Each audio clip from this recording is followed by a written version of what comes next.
ഈ INS വിക്രാന്തിന്റെ ലൊക്കേഷനും വിവരങ്ങളും തേടിയ കേസിൽ പ്രതി മുജീബ് റഹ്മാനെ കസ്റ്റഡിയിൽ വാങ്ങാനാണ് പോലീസിന്റെ നീക്കമല്ലേ? ഈ കസ്റ്റഡി അപേക്ഷ ഇന്ന് കോടതിയിൽ സമർപ്പിക്കും, അങ്ങനെയല്ലേ?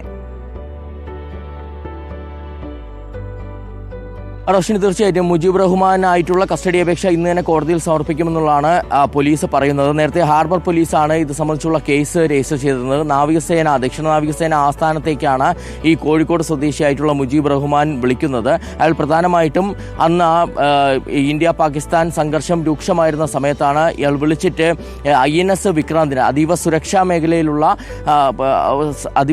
മേഖലയാണ്. അപ്പോൾ ആ INS വിക്രാന്തിന്റെ ലൊക്കേഷനും വിവരങ്ങളും തേടുകയാണ് ഇയാൾ ചെയ്തത്. പ്രധാനമന്ത്രിയുടെ ഓഫീസിലെ രാഘവൻ എന്ന പേരിലാണ് ഇയാൾ വിളിക്കുകയും ചെയ്തിരുന്നത്. അപ്പോൾ അതിൽ വലിയ സംശയം തോന്നുന്നു. അങ്ങനെയാണ് ഈ വിവരം നാവികസേന ഹാർബർ പോലീസിന് കൈമാറുകയും അങ്ങനെ ഹാർബർ പോലീസ് ആൾമാറാട്ടത്തിന് കേസെടുക്കുകയും ചെയ്തിരുന്നത്.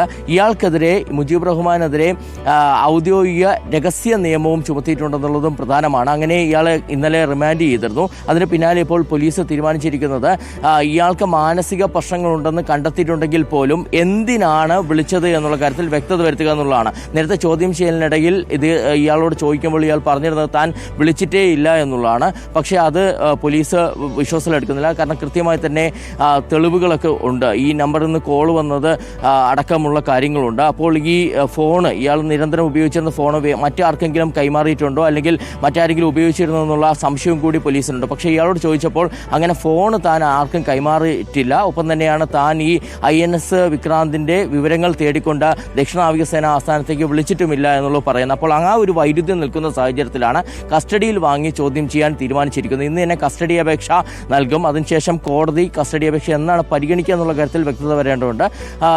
2-3 ദിവസം കസ്റ്റഡിയിൽ വാങ്ങി ചോദ്യം ചെയ്യാനുള്ള നീക്കമാണ് ഇപ്പോൾ ഹാർബർ പോലീസ് നടത്തുന്നത്. ഓക്കെ, നടപടികൾ നടക്കട്ടെ. ശരി ശരൺ, നമുക്ക് വീണ്ടും കാണാം.